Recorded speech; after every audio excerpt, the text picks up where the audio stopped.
Hi there, I'm wishing you a beautiful evening from La Spezia. It's a wonderful port town, and as promised at lunchtime, I wanted to talk a little bit about being a solo traveler, a safe traveler, an excited traveler. People often say to me, "Oh, Susan, you're so lucky to go here, go there." And usually I reply by saying, yes, I feel very blessed in life. I feel very lucky, but also we have to make our own luck. And I just love traveling, and I also have discovered that many of my followers on social media, or my customers in the store, or people I meet in town love when I share those travel experiences.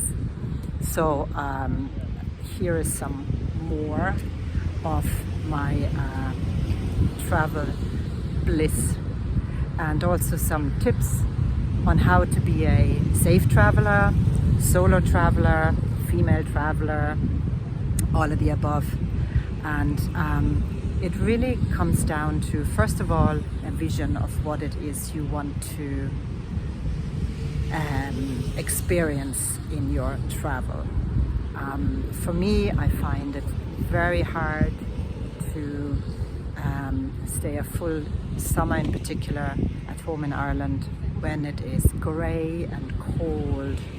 I know it doesn't get hot, and it's a blessing when we have a heat wave, but it really gets to my mental health, and therefore I must have some blast of heat and several weeks of it throughout the year. So knowing that, I then try and make my life very easy and my travels very easy is the best I can say. And by the way, Italy is always noisy. It's either traffic or people or boats or music, but it is what makes Italy for the most part. So first of all, I would look at the easiest way to get to a place. So I decide I want to go to a sunny climate. I decide that I don't want to fly very, very long, or not. I mean, that's only the questions I ask myself. So then I'll go on the nearest airports to me. In this case, it is Cork or Shannon or Kerry. So then I look at where I can get to. Now, I'm not a cheap traveler per se, but I still look out for the best value and convenience. Actually, that's the word I was looking for.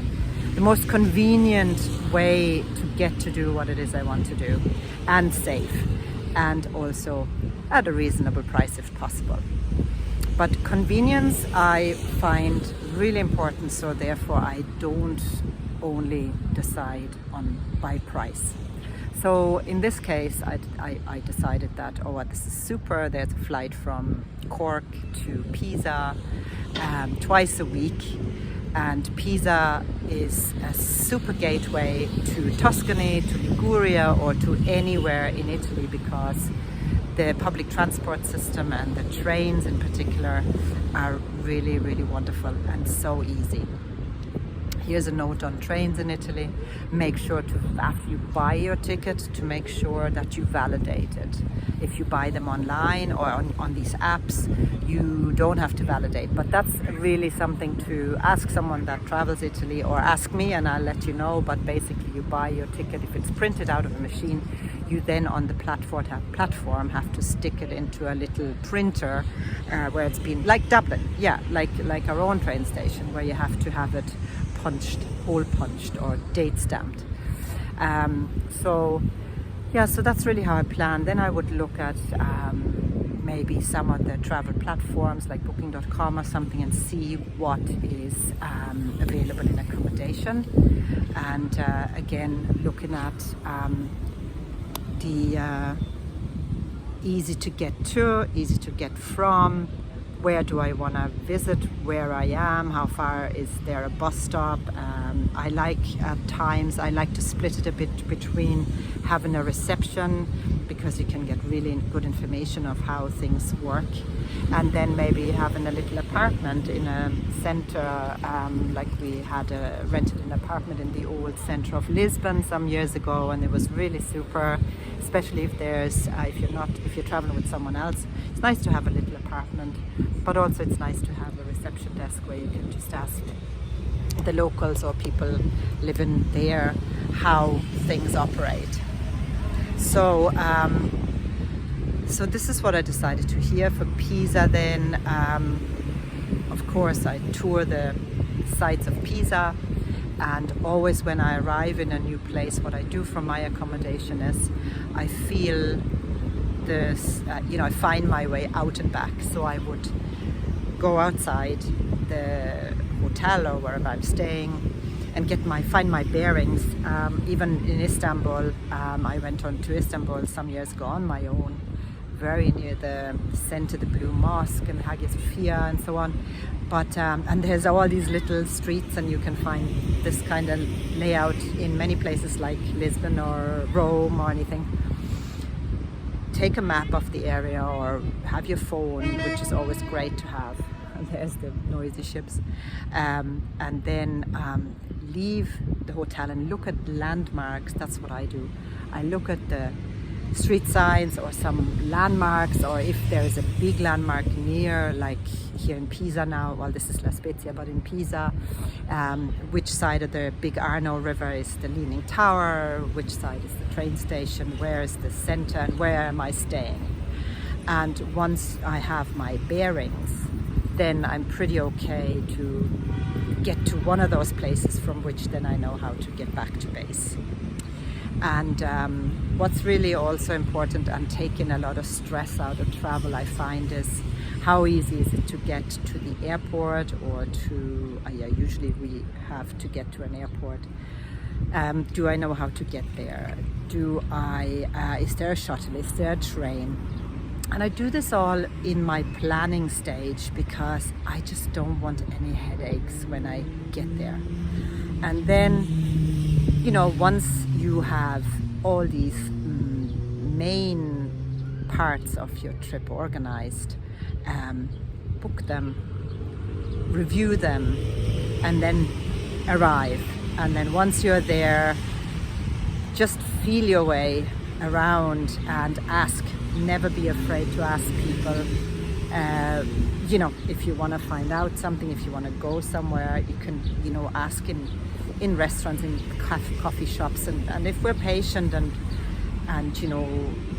waiting for someone that has the time and the will to speak to us, usually I find locals are very, very happy to talk about their town, because we're all proud of our home like we do at home.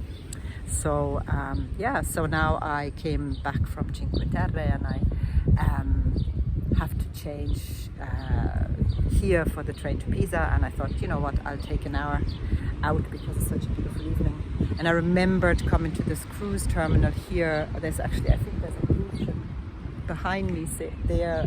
So some years ago I went on a Mediterranean cruise, and it was actually really gorgeous. We had about 12 nights and 9 stops, and La Spezia was one of them. And I hung out in the town while my friends went to Florence for the day.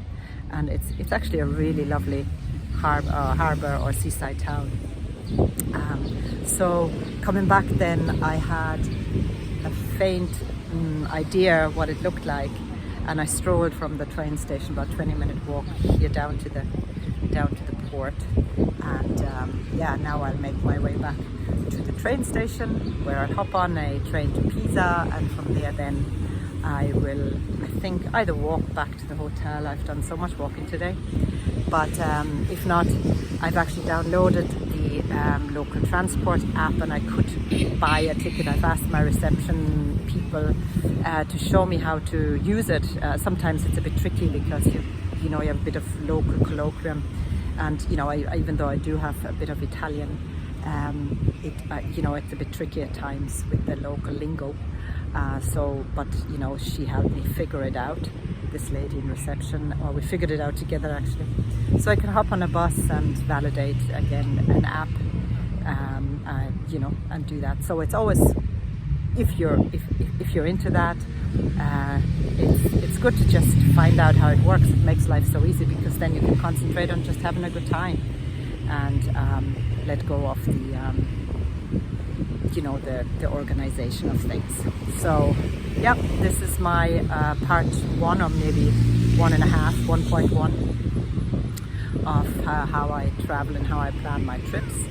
And tomorrow I'm going to visit a wonderful supplier of mine and friends I've known for 20 years. Flora is a local company. They've been kind enough to invite me, and they'll actually collect me tomorrow morning. So watch this space. I think I'll throw them the stories and the videos on Instagram and Facebook, and over here on YouTube I'll do some longer videos and travel advice, and also the product reviews that I have started doing. I'm testing some products right now, and I'll be placing them here on YouTube for the longer videos. And if you have any questions, if you want to know anything, say about Italy, if I can help you, I'd be so delighted to do that. So just if you'd like to subscribe, YouTube is great, all free, and then just ask any questions and I'll do my very best to answer them. And if I don't know, well, I'll just tell you that I just don't know. So have a lovely evening. It's just so beautiful here, and the temperature now is so pleasant. It's been a hot day, but yeah, it's what I need for my mental health and recharge. Have a lovely evening, and thanks for watching. Bye.